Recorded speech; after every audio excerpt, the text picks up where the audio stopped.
Bonjour à tous, nous voici sur TV Liberté avec ce premier numéro du Grand Angle, un peu nouvelle formule. Donc je me présente pour ceux d'entre vous qui ne m'auraient pas déjà vu à TVL comme invité. Je suis Pierre-Yves Rougeron, je suis directeur d'une association qui s'appelle le Cercle Aristote, qui est un think tank souverainiste. Et je suis directeur des éditions Perspectives Libres et de la revue du même nom, ainsi que d'une collection chez Jean-Cyril Godefroy. C'est pour, disons, montrer les nouveaux talents du souverainisme que nous avons avec l'amitié et le partenariat de TV Liberté, que je remercie une nouvelle fois, pu monter cette émission qui est donc ce premier grand angle que j'animerai avec celui qui sera mon complice habituel, un autre membre du Cercle Aristote qui est secrétaire de rédaction de la revue Perspectives Libres, Thomas Arrigui. Thomas, bonjour. Bonjour Pierre-Yves. Donc voilà comment nous allons procéder pour cette première, et peut-être que les réactions de nos téléspectateurs nous feront moduler ça à l'avenir. Nous allons nous mettre en jambe avec quelques questions d'actualité, une ou deux, une française, une internationale, avant de nous tourner vers notre invité d'aujourd'hui, Monsieur David Techer. David, bonjour. Bonjour. Vous êtes l'auteur d'un ouvrage aux éditions Perspectives Libres vers les États désunis, et nous allons parler avec vous des incidences disons, de ce que nous savons actuellement de l'élection présidentielle américaine sur la possible tentation sécessionniste au sein des États-Unis. Nous verrons ça dans les gros 2/3 de l'émission, mais d'abord nous allons nous mettre un peu en jambe avec quelques questions, un petit échange d'actualité. Thomas, à vous. Oui, alors la première question que je vais vous poser, c'est sur celle du Covid, puisqu'il y a un reportage qui a été diffusé cette semaine, je crois à peu près à partir de mercredi, qui s'appelle Hold Up et qui donne une lecture, qui prétend donner l'histoire secrète du coronavirus. Et je voulais avoir votre avis, qu'est-ce que vous en avez pensé, notamment dans la perspective d'une guerre cognitive? C'est sur ce thème-là, ça m'intéresse. Oui, alors ce qu'on appelle guerre cognitive, c'est une guerre de représentation. Donc arrivé au bout des 2h45 que dure Hold Up, je dois dire que j'ai du mal à comprendre la tempête dans un verre d'eau qui est en train de créer ce qui est présenté comme un documentaire, qui est avant tout un documentaire à charge, mais bon, ce n'est pas aux médias français de décrier ce qui est à charge ou pas, vu la qualité de l'information moyenne en France. C'est une juxtaposition de différents angles sur la crise du coronavirus, des angles qui soit viennent d'experts qui pour la plupart sont déjà passés dans les médias et d'ailleurs qui, disons principalement dans les médias alternatifs, dont TV Liberté, dont Sud Radio, etc., et qui redisent, expliquent, précisent ce qu'ils ont déjà dit. Donc je ne vois pas tout à fait pourquoi disons, tout ce tintouin. Alors, il y a dedans des témoignages qu'on pourrait dire des témoignages gilets jaunes, c'est-à-dire des témoignages issus de la société civile, donc sages-femmes, etc., qui sont donc des gens qui n'avaient pas les honneurs des médias. Alors peut-être que ça choque certains professionnels de la communication de voir les prolos, comme disait Jules Renard, le peuple oui, du moment qu'on voit pas sa sale tronche. Peut-être, mais... Les personnalités très sérieuses aussi. Et puis il y avait Douste Blazy, entre autres. Alors le ministre Douste Blazy s'est désolidarisé du documentaire, parce qu'il y a en effet certains commentaires au sein de ce documentaire qui pourraient... certaines allégations qui peuvent faire penser à une accusation de complotiste, ce qui est un mot que je n'aime pas, que je l'ai déjà expliqué et à différentes occasions. Je préfère un vieux terme marxiste que j'aime beaucoup, qui est avoir une conception policière de l'histoire. Et j'estime que si on ne veut pas qu'une population raisonne contre son pouvoir, alors premièrement, il faut arrêter de la bassiner avec la démocratie, avec le citoyen conscient, avec le citoyen contre les pouvoirs, disait Émile Chartier, disait le philosophe Alain, et qu'on arrête de dire aux gens qu'ils doivent utiliser leur libre arbitre, parce que vous ne pouvez pas leur dire... vous ne pouvez pas leur donner de l'information comme un oiseau donne la béquille à ses petits, de l'autre côté leur dire si vous régurgitez la béquée, c'est que vous êtes de mauvais oisillons. Enfin, d'ailleurs, on n'en est pas très loin, vu que monsieur Castex, je crois, qui est qui est quelque chose dans la République actuelle, a dit qu'il ne fallait pas nous lâcher la bride. Donc nous sommes déjà des canassons. Bientôt des oisillons peut-être, mais nous sommes déjà des canassons. Donc c'est voilà, Jean Castex est turfiste, mais nous arrivons à un point de déchéance de la parole publique qui, si le pouvoir ne veut pas faire naître de tentations complotistes, qu'il ne se comporte pas comme si il y avait matière à. C'est quand vous faites parler des gens qui ont des conflits d'intérêts, qui ne les assument pas contre la loi. Je rappelle la loi Transparence Santé. Quand vous avez des mesures de communication gouvernementale incohérentes, c'est-à-dire les Français sont trop bêtes pour mettre un masque, aujourd'hui si t'es trop bête pour mettre un masque, c'est 135 €. Ça fait cher la baisse de QI. Bon, avant, il n'y a pas de traitement, maintenant il y a un vaccin miracle, pour l'instant qui apparaît comme ça, d'un truc qu'on n'a jamais entendu parler. Donc si vous voulez... Oui, d'ailleurs, je vous coupe, puisque vous parliez de défiance publique. Bon, alors pour le coup, c'est pas la parole publique, mais on a appris effectivement que Pfizer et je ne sais plus quel autre groupe pharmaceutique, BioNTech, annonçaient du coup la fabrication de ce vaccin. Et il y a à peu près 54% du coup en France des sondés qui refuseraient demain, s'il était sur le marché, de venir se faire vacciner, d'utiliser ce vaccin. Alors, si vous voulez, si on analyse les 54%, soit on prend d'entrée de jeu l'avis journalistique, c'est-à-dire ce sont des crétins, soit on se rend compte que l'illégitimité de la parole publique fait qu'aujourd'hui, il y a la population doute, et si elle doute, c'est avant tout que le pouvoir n'a pas été à la hauteur de la parole publique. Un pouvoir légitime peut s'expliquer. Un pouvoir qui a un déficit de légitimité utilise avant tout la schlag, mais surtout utilise des accusations, des vexations. Et aujourd'hui, c'est le principe de la communication gouvernementale. C'est-à-dire, grosso modo, on leur parle comme à des enfants, et les Français se rebiffent en partie contre ça, et donc n'ont plus aucune confiance dans la parole publique. Et ce qui me peine, moi, le plus, et c'est le sujet d'Hold Up. Qu'y a-t-il comme problème? Alors, il y a dedans parfois des élucubrations. Par exemple, Monique Pinson-Charlot qui dit « le Covid a été fait pour exterminer les pauvres ». Faut quand même mettre un peu de pédale douce. L'euthanasie également. Voilà, faut quand même mettre un peu de pédale douce. Par contre, comme nous sommes dans une démocratie qui est fondée théoriquement sur un usage raisonnable de l'argumentaire et du débat d'idées, on pourrait régler ça. Le problème, c'est d'ailleurs les pétages de plomb à intervalles réguliers de M. Véran, qui ne donne pas une grande vision de l'aventure parlementaire. C'est le pouvoir a dit et tout le monde rentre dans le rang. Ce n'est pas comme ça qu'on gère une démocratie, c'est l'idéologie de la peur. Un régime, un État vraiment fort supporte les contradictions en son sein. Un État faible agit de la manière suivante, c'est-à-dire qu'il pense que chaque parole non autorisée est une parole de sécession. Le terme sécession va beaucoup revenir dans cette émission. Et donc, on traite quasiment en délinquants idéologiques les gens. Eh bien, moralité, plus vous le ferez, plus vous ferez naître de doutes sur la parole du pouvoir, plus vous ferez naître de doutes sur la véracité de la parole publique, et ça c'est extrêmement grave dans un pays comme la France qui a besoin d'un État fort. Vous ferez naître une sorte à la fois de ce qu'on appelait sécession plébis dans le temps, c'est-à-dire de sécession de la plèbe, c'est-à-dire qu'une partie de la population va se mettre en retrait de la vie publique. Bon, la dernière fois qu'elle a essayé d'en sortir, on lui a coupé les mains et on lui a crevé les yeux, ça aide. Et on ne saura pas ce que pense une partie des Français qui vont s'informer par d'autres canaux. Et s'ils s'informent par d'autres canaux, c'est que les journalistes français sont nuls. Point. C'est qu'ils ont déjà été pris la main dans le pot de confiture du mensonge médiatique.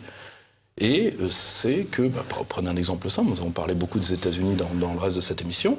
Il est normal que des gens qui cotisent par leurs impôts à maintenir des médias qui leur crachent à la figure, je ne veux pas nommer France Culture, mais j'y pense beaucoup, à un moment, refuse toute parole journalistique. C'est là, pour le coup, vous savez, ce qu'on appelle la théorie de l'acte de trop dans le populisme, c'est-à-dire le moment où on passe d'une opposition raisonnée de la population vis-à-vis de son élite à un affrontement face à face direct, l'acte de trop est toujours fait par l'élite parce que c'est le seul qui a les moyens de faire l'acte de trop.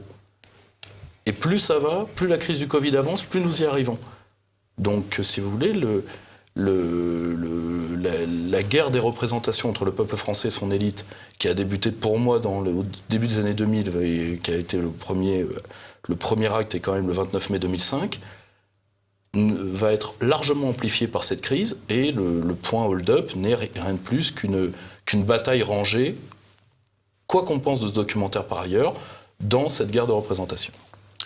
Très bien. Écoutez, on va faire un point rapide sur l'actualité internationale, notamment sur Recep Tayyip Erdogan, qui a fait l'actualité depuis le conflit du Haut-Karabakh et le cessez-le-feu qui vient d'être signé entre l'Arménie et l'Azerbaïdjan. Erdogan a appelé ses frères azerbaïdjanais, justement, dans un discours. Quelle est la stratégie aujourd'hui d'Erdogan ? C'est le lien le plus évident, c'est justement cette guerre de représentation. C'est-à-dire qu'aujourd'hui, nous sommes, et c'est terrible pour la France, c'est que la France s'est illusionnée sur les représentations que la Turquie utilisait pour sa géopolitique internationale. Et là encore, il y a un problème qui là vous montre on a vu le problème de la communication gouvernementale et médiatique vers le bas, donc vers la population. Mais vous avez exactement dans le cas turc le problème vers le haut, c'est-à-dire que le défaut d'analyse, le défaut de prise en compte de véritables enjeux que nous allons retrouver dans le cas américain sur lequel nous arrivons tout de suite, intoxique le pouvoir. En plus, intoxique Emmanuel Macron, qui est quelqu'un qui a tendance à être ivre de sa propre personne assez facilement. Erdogan a parlé d'ailleurs de problème de santé mentale à propos d'Emmanuel Macron. Si vous voulez, c'est regrettable dans une diplomatie civilisée qu'on en soit aux attaques ad hominem. Le problème, c'est que les Occidentaux ont commencé. Quand vous dites Bachar el-Assad ne mérite pas d'être sur la terre, et quand vous vous autorisez, alors que théoriquement, je rappelle que la diplomatie française reconnaît des États et pas des gouvernements. Bon. Donc, quand vous vous permettez ce genre de choses, vous ouvrez la porte, parce qu'il n'y a pas de raison, si vous insultez un tel, que l'un autre ne puisse pas vous insulter. Ça devient de l'intérêt individuel, et ça devient de la bagarre de cour de récré, dont la vie internationale se passerait fort bien.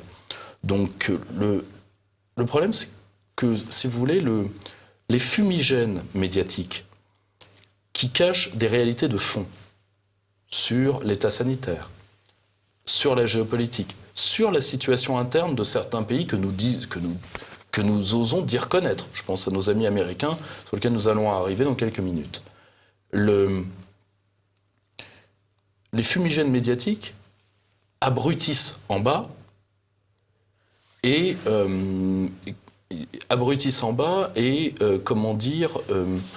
hallucinent en haut. Parce que on a d'ailleurs un phénomène qui est très proche de l'hallucination, c'est-à-dire qu'on pense qu'on nomme la réalité, que la réalité se fait. Par exemple, quand Emmanuel Macron dit à la Turquie que la France est très préoccupée, qu'il va avoir une réaction forte, etc.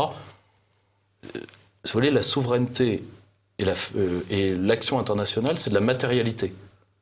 Vous voyez, quand vous faites, je ne sais pas, prenons un exemple, quand la Turquie a menacé notre flotte de guerre, si nous avions réagi comme un État souverain, nous aurions fait voler nos rafales à ras de la flotte turque. Ça, c'est un message qui se comprend. Les communiqués de presse, attention, Emmanuel Macron est très... et puis, si t'es pas content, il t'envoie le Drian. Bon, c'est pas grave, hein. Après tout, pour des gens qui veulent déjà s'entraîner à parler à Biden, ils peuvent commencer par le Drian, hein. Ça, on n'est pas très très loin en termes d'État. Mais le grand problème, c'est qu'on ne se rend pas compte que la communication nous cache des réalités de fond qui, elles, sont des réalités physiques. Des réalités matérielles et des réalités qui peuvent se graver dans le pouvoir et dans le sang. Prenez les cas turcs. Erdogan n'est pas du tout... Enfin, que ce soit un despote oriental, pourquoi pas, je peux vous le concéder si vous le voulez. Mais quand je vois les commentaires sur le fait que ce soit un cinglé, etc., là encore, l'Occident s'auto-intoxique. Qui est Erdogan ? Erdogan est un frère musulman, un nationaliste turc, et un homme qui essaye de jouer sur tous les échelons de l'échiquier turc. Donc, de jouer sur la politique africaine, sur la politique caucasienne ou pan-turquiste, sur la politique européenne par l'acquisition d'argent. Je tiens à le dire, je n'ai jamais cru que la Turquie voulait rentrer dans l'Europe sous Erdogan, c'est faux. Je pense qu'Erdogan est très bien dans la situation où il est là, c'est-à-dire que les critères de Copenhague lui ont servi à purger l'armée des éléments nationalistes qui risquaient de contrecarrer son pouvoir et de faire un coup d'État, ce qui est la base du kémalisme. Si vous voulez, les gens qui pensent que le kémalisme c'était les droits de l'homme, Batakoufin, c'est pas du tout ça. Le kémalisme est un régime à parti unique qui est mort en 1945 et qui supposait que la grande armée laïque combat l'islamisme. Point. Donc Erdogan a liquidé l'armée grâce à l'Europe, a des subsides grâce à l'Europe. Gloire à lui, il joue très bien sa politique africaine, sa politique caucasienne, sa politique pan-islamique et sa politique frériste. C'est tout. Et ce faisant, il est tombé face à nous et il a gagné en termes de guerre de représentation. Pourquoi ? Parce que la France est faible. C'est aussi simple que ça. Donc là, et tant que nous ne regarderons pas cet homme dans sa réalité, eh bien nous serons des perdants. Nous allons passer, à mon avis, tout de suite sur un autre échiquier où nous sommes perdants par manque d'observation. C'est l'échiquier américain, qui est quand même un de nos grands alliés, quoi qu'on en pense, parfois un allié encombrant, parfois un adversaire, rarement un ennemi, il ne faut pas non plus... Ça peut arriver, et ça arrive parfois encore. Mais en tout cas, souvent un allié très encombrant, mais qui aujourd'hui est un allié très malade, et malade d'une maladie qui est la sécession. David. Alors, je précise avant à nos spectateurs que à l'heure où nous enregistrons cette émission, au niveau des élections américaines, Joe Biden s'est dit président, s'est déclaré président, enfin, de manière plus ou moins claire. Donald Trump intente encore des recours en justice. Donc on ne sait pas encore ce qu'il en sera de l'issue des scrutins. Plusieurs chefs d'État étrangers ont reconnu la victoire de Joe Biden, d'autres attendent, je pense notamment à la Russie et à la Chine. Et donc du coup, sur la question, on va revenir avec vous, David Tuscher, sur la question du système électoral américain qui nous semble un peu nébuleux pour nous autres Européens. Est-ce que vous pouvez déjà un peu nous donner quelques indications ? À l'heure actuelle, on nous dit que Joe Biden a 290 électeurs dans sa poche. Qu'est-ce qu'il en est ? Comment ça va se passer ? D'abord, je vais poser une première base pour me présenter aux auditeurs. Donc, je suis enseignant d'histoire-géographie. Je suis diplômé de commerce international et de géopolitique. Je suis agrégé d'histoire. Je suis auteur pour la revue DiploWeb. Et donc, j'ai signé mon premier ouvrage chez Perspective Libre vers les États-Unis, qui parle du sécessionnisme aux États-Unis et, on va dire, qui interroge est-ce que les États-Unis pourraient connaître un destin, un avenir similaire à l'URSS en son temps. Bon, alors, on va parler du système électoral américain, parce que j'aimerais bien qu'on revienne là-dessus de manière très brève, de manière très simple pour tous les auditeurs, parce que je trouve qu'il n'y a pas forcément assez de rappels dans les médias. On va revenir sur l'élection 2020, mais on ne peut pas comprendre l'élection 2020 si on ne revient pas sur 2016. Et là, je vais faire de la géographie. C'est vraiment un outil qui est trop peu, voire même honteusement, trop peu utilisé par les journalistes. Je ne comprends pas pourquoi. S'ils veulent, ils ont qu'à revenir dans mes cours. Et ensuite, on en viendra donc vraiment sur le sécessionnisme. On verra que c'est vraiment une des clés de lecture de cette élection. Donc, d'abord, j'avais réalisé cette étude-là pour l'Université de Reims dans le cadre de la géopolitique des processus démocratiques, autrement dit de la géographie électorale, en 2016. Donc, pour commencer, aux États-Unis, on a 3 niveaux électoraux. On a le fédéral, donc le président qui est élu pour 4 ans. La Chambre des représentants, c'est le Parlement, c'est l'équivalent de notre Assemblée nationale. Ils sont élus, les représentants, pour 2 ans. Le Sénat pour 6 ans. Ensuite, au niveau des États fédérés, on a les gouverneurs qui sont élus pour 4 ans. Mais bon, il y a quelques États comme le Vermont, le New Hampshire, c'est des mandats un peu différents. Je passe. Et au niveau local, on a les shérifs et on a les juges qui sont élus. Concernant la Chambre des représentants, alors, on a 435 circonscriptions. Autrement dit, on a 435 députés. Mais le nombre de sièges est modifiable selon l'évolution de la population. Donc, autrement dit, on a, pour simplifier en moyenne, on a un député pour environ 710 000 individus. Donc on voit qu'il y a une répartition démographique qui est équitable, mais au niveau de la représentativité, c'est quand même très discutable déjà. Maintenant, au niveau du Sénat, on a 100 sièges, 2 par État, et cette fois, il n'y a pas de redécoupage ou de regard sur la démographie. Peu importe si vous avez un État qui est très peuplé ou qui est peu peuplé, si vous avez 10 millions de personnes ou si vous avez juste 100 000 individus, c'est 2 sénateurs. Donc là, encore une fois, ce n'est pas du tout, c'est pas du tout équitable. Maintenant, on arrive aux élections de mi-mandat. Les élections de mi-mandat, dont on entend souvent parler, qui auront lieu dans 2 ans, elles ont lieu tous les 2 ans, elles consistent à réélire tous les représentants donc, de la Chambre des représentants et 1/3 des sénateurs. Et en fait, les élections de mi-mandat, vu qu'elles ont lieu à la moitié de l'élection présidentielle, on peut dire que c'est un peu comme une épreuve de vérité pour le président élu. On pourrait même dire peut-être on pourrait voir ça, oui, comme un vote de confiance à la politique du président. Maintenant, on va voir qu'en fait, pour les élections présidentielles américaines, c'est pas un suffrage universel direct comme chez nous. C'est un suffrage universel indirect. Je m'explique. C'est les fameux grands électeurs. Alors, les fameux grands électeurs, il y en a 538. Donc, on a les 435 députés, on a les 100 sénateurs, on en a encore 3 pour le district de Columbia, c'est-à-dire de Washington, D.C. Et en fait, si vous êtes un citoyen américain, vous n'allez pas voter que pour le président. Vous votez pour un couple. Vous votez pour le président et le vice-président. Ça, c'est une distinction qui est assez différente de chez nous, d'accord ? On arrive aux swing states. Alors les swing states, en fait, c'est des États, on va dire stratégiques, qui peuvent faire basculer le résultat. C'est-à-dire qu'on a les États qui forcément sont les plus peuplés, qui comptent le plus de grands électeurs. Alors ces swing states, c'est lesquels ? La Californie, la Floride, l'Illinois, le Texas, la Pennsylvanie, New York et quelques autres. On arrive maintenant à la règle du winner takes all. Alors, cette règle-là est très décriée. Il y a beaucoup de voix qui sont élevées pour supprimer cette règle-là. En fait, elle consiste à attribuer intégralement le vote des grands électeurs selon la majorité du vote populaire. Donc, au final, on a un candidat élu et c'est celui qui a la majorité du vote des grands électeurs. Concrètement, je le dis autrement, le jour des élections, même si les votants concernent les candidats, vous mettez votre bulletin dans l'urne, dans la lettre, vu que c'était le vote par correspondance, même si vous votez pour un couple président-vice-président, en fait les votants, ils élisent, et je dis entre guillemets en quelque sorte, les grands électeurs qui votent à leur tour pour le candidat. C'est ça qu'on appelle le suffrage universel indirect. Donc c'est vraiment un système qui est, pour moi, est archaïque, n'est pas vraiment démocratique. C'est un système qui est fait du coup pour donner autant de poids à la population qu'à la représentation des États, du coup.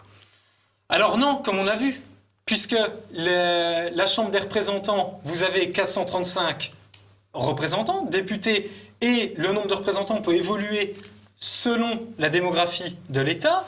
Or, pour les sénateurs, vous avez, quoi qu'il arrive... C'est le principe de fédération, c'est l'égalité des États fédérés qui est représenté. Oui, là, pour le coup, pour moi, c'est pas vraiment très égalitaire. Mais on peut y revenir après. Je continue.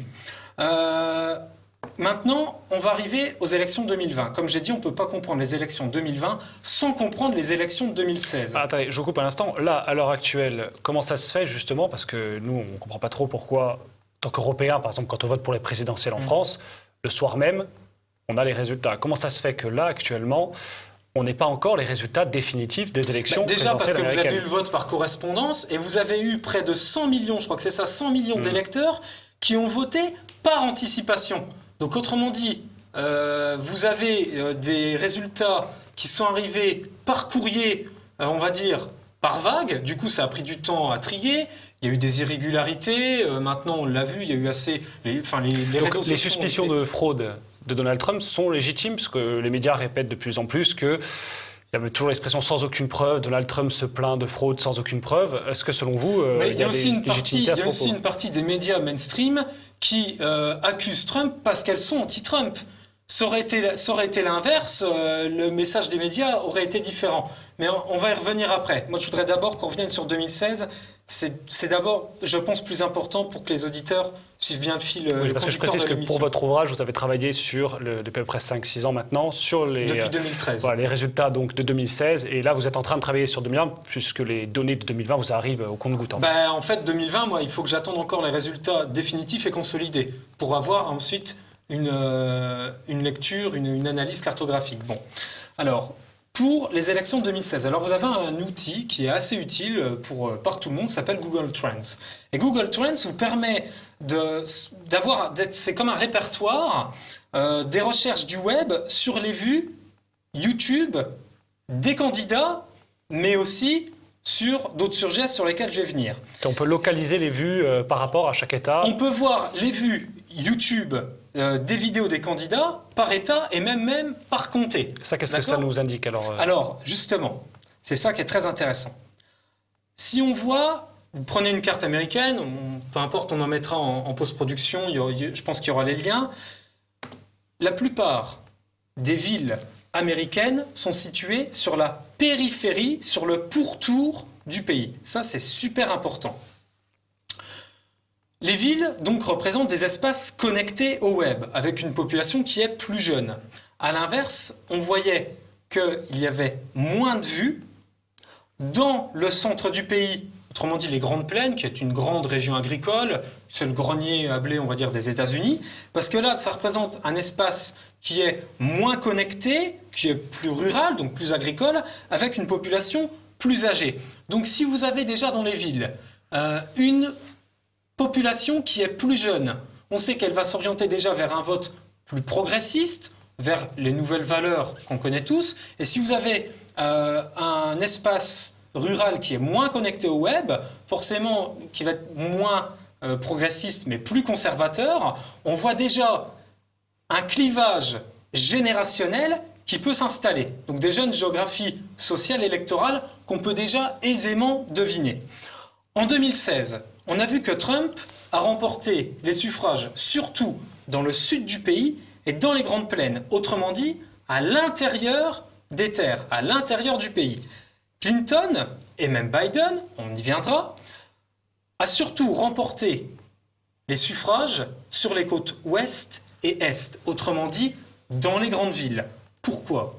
Alors les grandes villes sont, comme je l'ai dit, situées dans les zones côtières périphériques.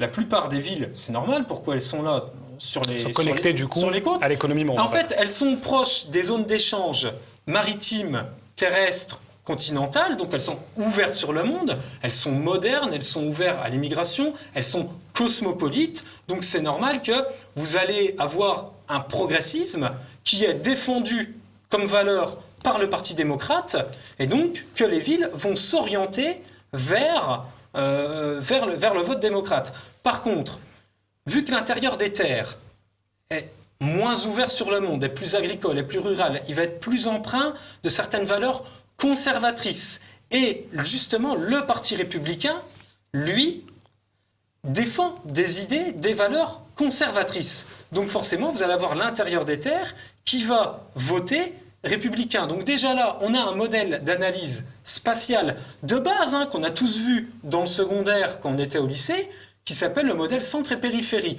Donc déjà là, on voit que la périphérie, incarnée par les villes, vu qu'elle est proche des zones d'échange, ouvertes sur le monde, cosmopolite, progressiste, va basculer vers on va dire, le Parti démocrate qui se revendique comme progressiste, et à l'inverse, l'intérieur des terres, lui est moins connecté, moins ouvert sur le monde, plus rural, plus conservateur, avec une population qui est plus âgée. Donc on a un modèle d'analyse spatiale, mais c'est hyper simple, centre-périphérie qui nous permet déjà de distinguer le vote, et déjà un clivage générationnel entre les plus âgés et les moins âgés. Je continue.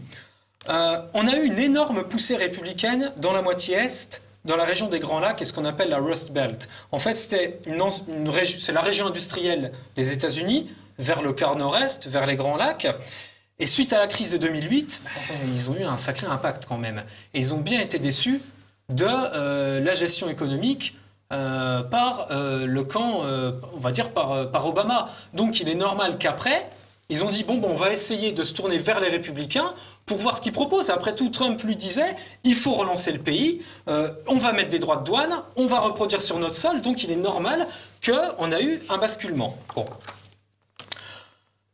Maintenant, au niveau, on va dire, des ethnies et du genre, on a vu que Trump a recueilli la majorité, en 2016, on est toujours sur 2016, a recueilli la majorité des suffrages de la population blanche, et c'est une population âgée de plus de 45 ans. Ce qui correspond encore une fois, comme on a dit, un peu à la répartition, à la sociologie de la population à l'intérieur des États-Unis. Clinton avait reconnu, avait surtout perçu le vote des minorités afro-américaines, asiatiques, etc. Et surtout, donc, chez une population plus jeune, de moins de 44 ans. Donc déjà là, mais avec les cartes qui apparaîtront à l'écran, les auditeurs verront mieux. Un géographe sans carte, c'est un peu comme un journaliste sans stylo, c'est pas possible. J'aime bien, du coup. Donc on a des clivages ethniques qui apparaissent selon la répartition spatiale aux États-Unis. On a une majorité afro-américaine au sud-est, une majorité asiatique au sud-ouest, et on a une majorité de population blanche dans toute la moitié nord des États-Unis. Et ça, c'est des analyses qui sont purement factuelles. Donc autrement dit, rien que vous regardez la géographie, vous pouvez déjà voir le vote des États-Unis. Et ça, il n'y a pas eu beaucoup de journalistes qui l'ont fait. Il n'y en a même pas eu, ou alors très très peu. Les seuls que j'ai vus qui faisaient ça, et c'est sur quoi j'ai basé mon analyse, c'est le New York Times, le Financial Times et Google Trends, qui permet vraiment, par une analyse cartographique, de pouvoir analyser ces résultats-là. Bon. Historiquement, on a le Parti républicain qui s'ancre dans le Sud, on va dire, à partir de 64. Et la démocratie s'est implantée dans les villes, dans les métropoles, donc situées sur la périphérie du pays, dès 92. Un autre élément intéressant, si vous prenez deux cartes, prenez la guerre de sécession en 1860 et le vote républicain, démocrate, en 2012. Vous vous apercevez que les États du Vieux Sud, qu'on appelle Dixie, autrement dit les anciens États confédérés, qui eux sont réputés pour être beaucoup plus conservateurs, votent en majorité républicain, justement parce que le Parti républicain revendique des idées conservatrices. Donc autrement dit, ceci explique cela. Donc encore une fois, là on voit qu'on a un autre modèle, là je sors un peu de la géographie, on a un modèle de permanence historique. D'accord ? Si maintenant on prend deux cartes concernant le vote en 2016 par comté et une carte sur, on va dire, la répartition de la richesse des États-Unis, on voit que, je crois que si je ne dis pas de bêtises, ça doit être 50% du PIB des États-Unis. Axe, on va dire, est concentré dans les villes des États-Unis. D'accord ? La majorité du PIB américain provient des villes. Donc autrement dit, on voit que c'est les plus riches et que les campagnes sont les espaces les plus pauvres des États-Unis. Ça, jusque-là, c'est très simple, vous arrivez à me suivre. Si on prend justement la carte des États-Unis, donc les élections présidentielles 2016 par comté, eh bien encore une fois, on voit que les villes les plus riches ont voté pour les démocrates et que les comtés, donc à l'intérieur des terres, ruraux, agricoles, ont voté républicain. Donc là, on a un deuxième modèle d'analyse spatiale ville-campagne qui se vérifie. Et ça, encore une fois, c'est des modèles d'analyse spatiale géographique de base qu'on voit au secondaire. Donc autrement dit, des choses qu'on apprend dans le secondaire, ça nous permet de comprendre déjà ce qui pourrait se passer pour 2020. Et je vais y venir. Je vais prendre... J'allais dire, en fait, ce que vous dressez, ce sont des lignes de fracture qui, du coup, au niveau cartographique, se superposent les unes avec les autres au final. Et on a des régions qui se rejoignent. Et même au niveau des sécessions. Donc, premier modèle d'analyse, vous avez ville et campagne, centre et périphérie. Déjà là, ça se vérifie. Et même au niveau de la permanence historique, parce que vous avez toujours la permanence et rupture, c'est un autre modèle d'analyse en histoire. Et vous voyez là des risques de sécession, on va y venir. En gros, c'est ça votre propos, quoi. Oui, absolument. Ça, on va y venir justement pour 2020. Donc là, Je termine. Maintenant, on va voir une carte normalement qui apparaît à l'écran où on voit que ça a été dressé par Tim Wallace qui s'appelle The Two Americas sur le New York Times en 2016. On voit justement la majorité du pays, donc des États-Unis, qui concentre le vote républicain, ce qu'on appelle le continent républicain, et à l'inverse, ce qu'ils ont appelé au New York Times les îles démocrates minoritaires. Et en fait, on voit, si on compare bien les deux cartes, on le voit à l'écran, on voit que vous avez la majorité qui est rurale, agricole, les campagnes, les périphéries, les banlieues, et juste le contour des États-Unis incarné par les métropoles américaines qui votent démocrates. Donc on voit déjà deux Amériques qui se dressent. Ensuite, on a le magazine L'Histoire qui a publié de très bons graphiques suite aux élections de 2016 où on voit, et ça c'est ça que les médias, ce que je reproche aux médias mainstream, qui disent que ce sont les rednecks qui ont voté pour Trump, etc. C'est faux, il n'y a pas que les campagnes qui ont voté pour Trump. D'accord, j'ai dit qu'il y avait les campagnes, oui, mais pas que. Vous avez les petites villes, les villes moyennes, les espaces périurbains. Autrement dit, si vous prenez des grosses villes comme Atlanta, certes, ça va voter démocrate, mais les petites villes alentours qui sont prises, on va dire, dans l'ère d'influence des métropoles, ne votent pas forcément démocrate, mais votent républicain. Voilà, elles sont greffées à un système économique, en fait, c'est ça? C'est les villes secondes, tertiaires, c'est ce genre de... C'est ça, absolument. Et c'est là qu'on voit ce que vous dites, les lignes de fracture. En fait, les lignes de fracture, pour donner une définition simple, c'est juste des découpages culturels, ethniques, politiques, religieux, qui permettent de mesurer la stabilité interne d'un État. Donc, on voit, en conclusion, qu'il ne faut pas forcément chercher à déconstruire les discours, à voir qu'est-ce que le candidat a dit, tout ça. Il n'y a pas forcément besoin d'aller chercher de manière tellement compliquée dans les discours. Des fois, il y a juste une analyse géographique et sociale de base qui permet de comprendre. Et ça, que ce soit parmi les auditeurs, que ce soit de jeunes collégiens, des lycéens, ou même que ce soit des gens d'une trentaine, une quarantaine d'années, ou même des gens plus âgés, ça, c'est compréhensible par tout le monde. Donc, autrement dit, on a des votes qu'on peut analyser et qu'on peut même deviner de 2016 pour 2020. Et justement, quelle est la conclusion pour 2020 ? Je vous le dis en mille, vous aviez qu'à regarder ce qui a été fait de 2016, parce qu'on retrouve exactement quasi les mêmes répartitions de votes. On peut superposer les cartes, le vote de 2016 est exactement le même que quasiment celui de 2020. Ouais. Bon, pour l'instant, il faut encore attendre les résultats consolidés définitifs. Parce que là, actuellement, on est en train de recompter dans j'ai chaque bien État. regardé.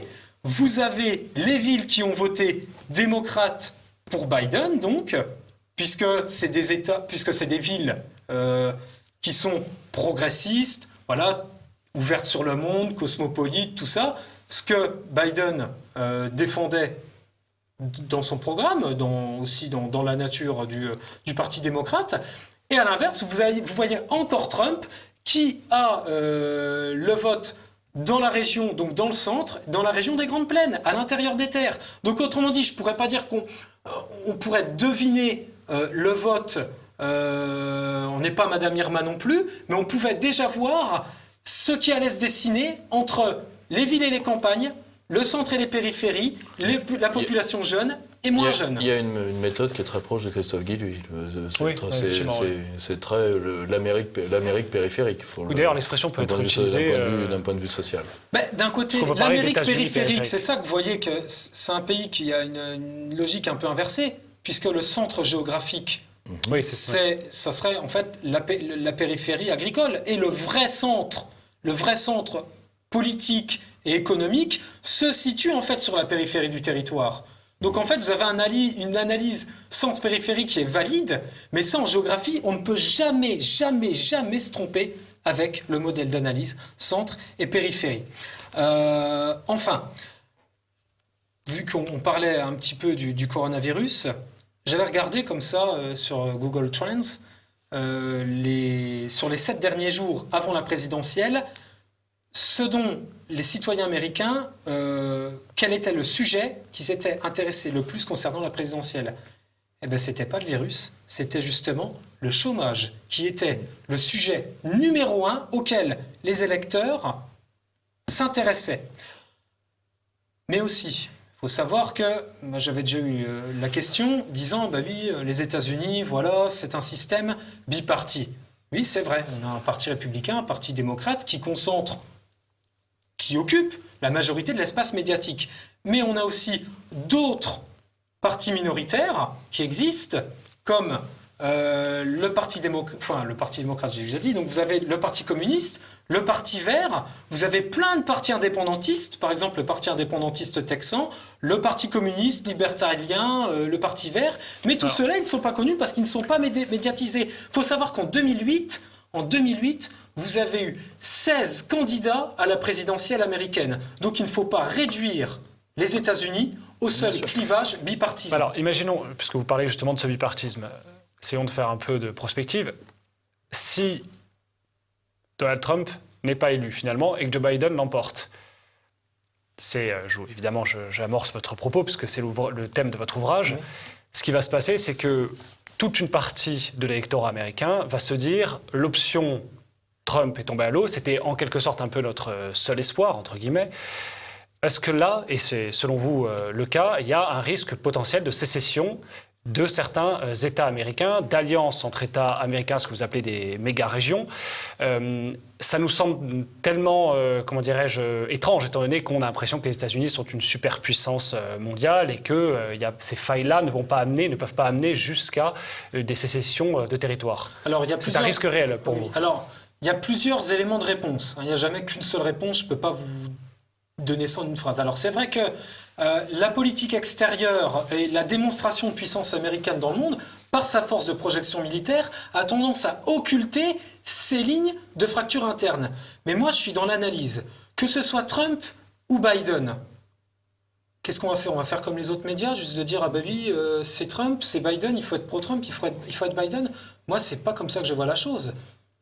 En ayant analysé, juste avec la géographie et juste par la sociologie, l'élection 2020, moi, cette fois, je vois que les ingrédients sont de plus en plus là, les États-Unis sont de plus en plus clivés. Moi, ce que je retiens, et c'est peut-être ça, la vraie clé de lecture de l'élection 2020, c'est que les États-Unis sont de plus en train de s'écarter les uns les autres. Vous allez avoir Joe Biden qui va certainement avoir des difficultés à gouverner sur tout le pays et à se faire accepter par l'électorat de Trump.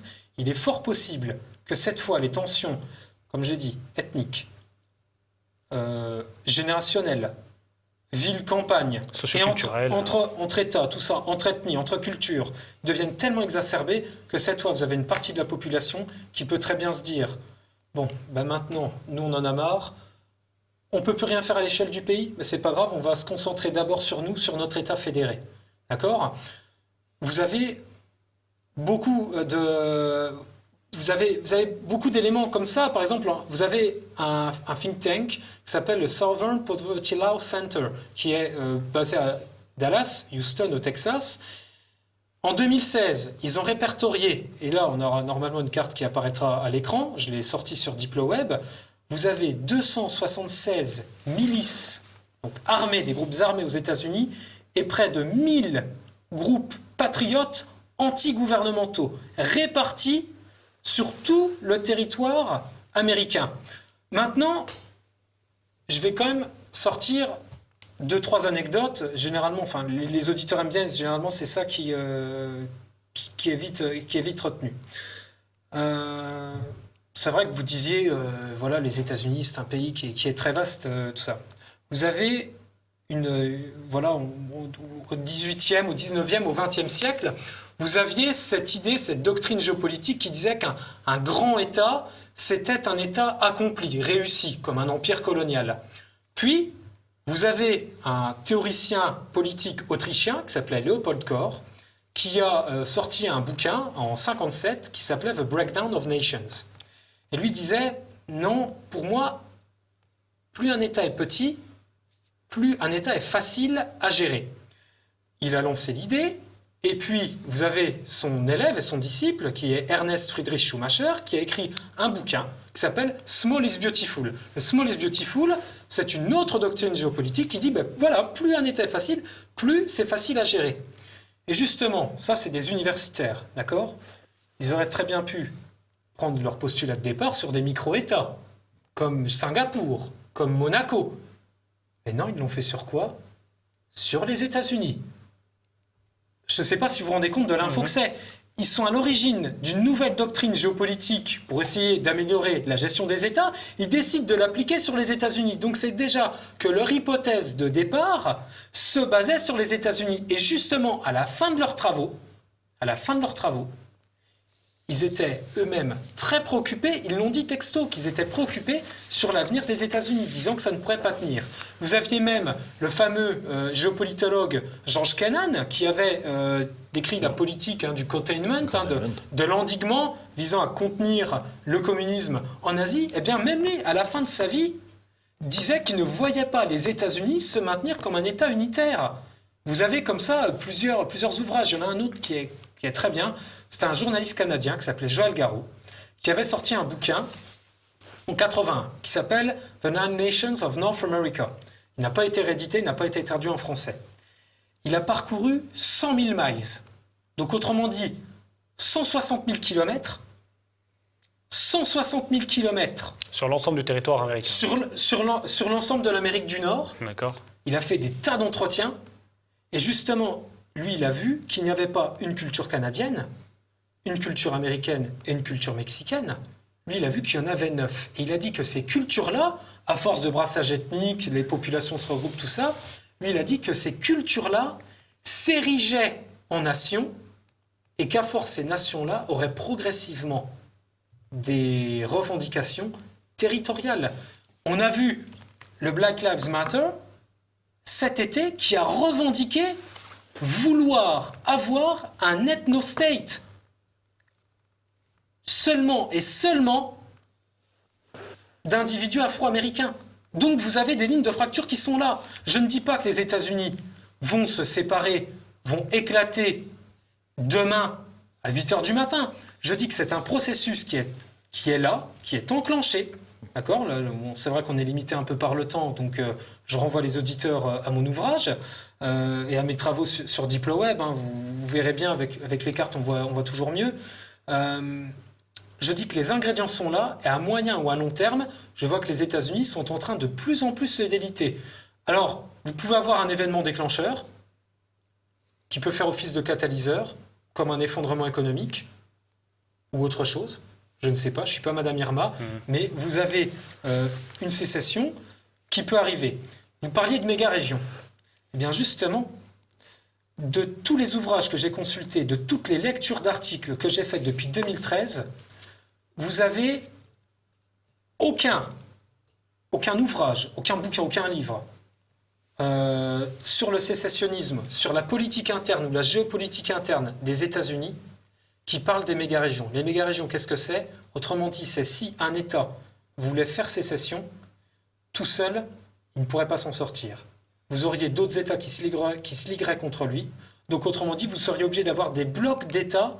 Et ça, les méga-régions, encore une fois, je suis le seul, je suis peut-être le premier à en parler dans un bouquin. Ça n'a encore été repris parmi aucun autre auteur d'ouvrage. Alors, justement, puisqu'on s'achemine vers la fin de l'émission, j'aimerais avoir l'avis de Pierre-Yves Rougeron. Si on se met dans la peau d'un Français lambda, patriote, cette possibilité d'une sécession du territoire américain, selon vous, elle peut être, comment dirais-je, pas positive, mais est-ce qu'elle peut être utile pour notre pays, dans le sens où on se dit naturellement que ça va emmener forcément à un affaiblissement de la puissance américaine, peut-être à une fin de ce qu'on appelle l'ère américaine et de cette culture un peu envahissante qu'est celle des États-Unis. Alors, je pense qu'au même titre que l'ouvrage de David, il y a l'ouvrage qui a été publié d'ailleurs aux éditions Jean-Cyril Godefroy très récemment du philosophe américain Paul Gottfried, L'Amérique entre nations et empires, qui fait un bon point, là pour le coup, moins pragmatique, moins carte à carte, mais peut-être plus historique sur cette question. Il faut bien se mettre dans la tête que les États-Unis, c'était un vizir ottoman qui avait demandé à son calife pourquoi ne pas attaquer la Russie, qui était un État très, très faible à la fin du XIXe siècle. La réponse était son cadavre tombant suffira à nous tuer. Je pense que... La bête sauvage plus agressive quand elle est blessée. Pas nécessairement. Je ne sais pas si vous vous rendez compte qu'une large partie des peuples occidentaux aujourd'hui sont des Américains de premier, second, troisième degré dans leur tête. Si ce mythe-là s'effondre, je ne suis pas certain que... alors vous me direz, ça laissera de la place pour autre chose. Je ne suis pas certain que les populations soient prêtes pour ce choc-là. Et en tout cas, les élites européennes, les élites françaises, vous leur enlevez l'Amérique. D'ailleurs, l'Allemagne nous a fait savoir que comme Biden était élu, il n'y aurait pas je rappelle, c'était la fin des illusions d'indépendance de l'Europe. J'espère que ce discours-là sera entendu. Il vient directement de la maison mère de l'européisme. Il y a une mystique, en fait, notamment celle de Destiny Manifest, qui porte le peuple américain, qui, selon vous, peut être régénératrice. Pas uniquement. Le problème, c'est que si ce symbole-là, qui est le dernier symbole, disons, de l'Occident fort, s'effondre totalement, ça va être une dévastation, comme pour les peuples vassaux, la fin de Rome a été une dévastation. Parce qu'il faut bien se rendre compte que l'Européen moyen est, disons, dans la position d'une périphérie du centre américain. Il faut quand même s'en rendre compte, même anthropologiquement. Donc, si vous voulez, je pense qu'il fallait accompagner le retour de l'Amérique à une nation normale, c'est-à-dire de lui permettre de quitter son ère impériale, mais je ne suis pas certain qu'il faille souhaiter que cette dynamique mortifère aille jusqu'au bout, parce qu'elle s'exportera chez nous, et si elle s'exporte chez nous, elle s'ajoutera à quelque chose de plus, qui est que l'Amérique compte des gens qui sont américains et d'autres qui veulent le devenir. Par exemple, une bonne partie des Afro-Américains sont américains et ne veulent pas qu'on leur en conteste. Même chose pour les Latino-Américains. Quand la question va se poser en Europe, ça va être une toute autre paire de manches, le sécessionnisme interne. Je vais rebondir sur ce que vous dites, Pierre. Nous n'en avons malheureusement pas le temps. Mais vous avez un sondage qui a été fait par Reuters en 2014, qui a été publié sur le New York Times, qui demandait si les Américains souhaitaient, donc dans tous les États ça a été fait, si les Américains souhaitaient que leur État fédéré où ils résident se retire des États-Unis et du gouvernement fédéral, un quart des Américains s'est prononcé en faveur de la sécession. Et dernier fait, j'ai vérifié l'info 3 fois, vous avez des pays qui ont commencé à constituer leur propre stock d'or, notamment Texas, Tennessee, Géorgie. Si ça, c'est pas un signal déclencheur. Ça nous permet de quitter cette émission et de remercier nos auditeurs.